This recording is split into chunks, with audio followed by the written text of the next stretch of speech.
Hello friends, आप देख रहे हैं डार्क स्टोरीज़।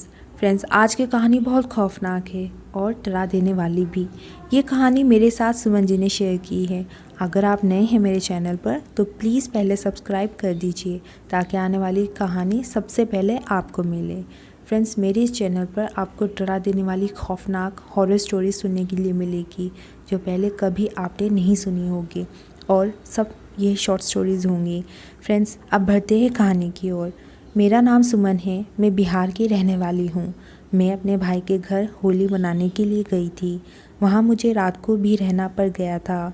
जब मैं आंगन में पीछे खाट पर लेटने जा रही थी तभी मेरे भाई ने कहा, सुमन तुम अंदर रूम में लेट जाओ, यहाँ बाहर मत लेटना।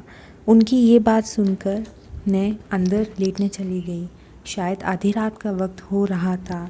अचानक लाइट चली गई थी और गर्मी की वजह से मैं बाहर उसी खाट पर आकर लेट गई। जब मैं खाट पर लेटी मुझे कुत्तों की भौंकने की आवाज़ आनी शुरू हो गई। मैंने सोचा कि शायद कुत्ते ऐसे ही भौंक रहे होंगे। कुत्तों की भौंकने की आवाज़ तेज़ होती जा रही थी, मानो वो किसी को देखकर भौंक रहे हो। मैंने ज़्यादा ध्यान नहीं दिया क्योंकि मुझे सोना था और सुबह जल्दी उठकर कॉलेज भी जाना था।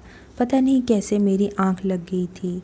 कुछ देर बाद किसी के रोने की आवाज़ मेरे कानों में आई और मेरी आंख खुल गई।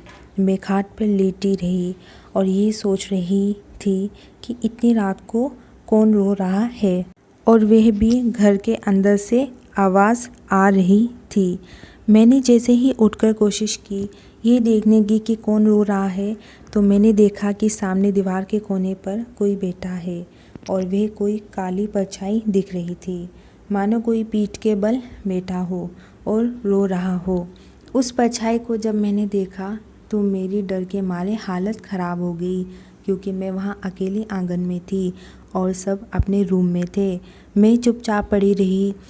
फिर वह परछाई मुझे खड़ी होती दिखी और सामने वाली दीवार पर जाकर खड़ी हो गई। उसका मुंह मेरी तरफ था। अंधेरे में ठीक से कुछ नहीं दिख पा रहा था, पर पता चल रहा था कि वो मुझे ही देख रही है। जब मुझे उसका चेहरा दिखना शुरू हुआ तो वह कोई भयानक छलावा थी। उसकी बड़ी बड़ी काली आंखें और मुंह फटा हुआ था।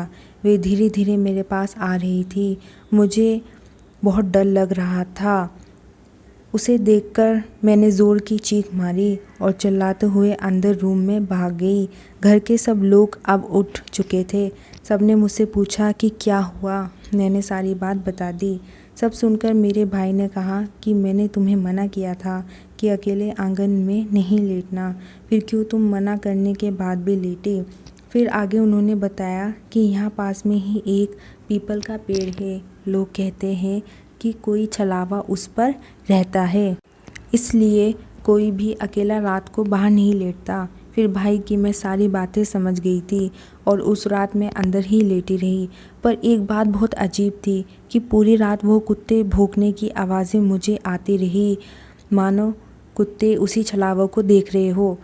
तो फ्रेंड्स, इस कहानी में बस इतना ही। आपको कहानी कैसी लगी मुझे कमेंट बॉक्स में ज़रूर बताइएगा और चैनल मेरा ज़रूर सब्सक्राइब कर लीजिएगा। मैं जल्द ही फिर से एक बेहद डरावनी कहानी लेकर आऊँगी।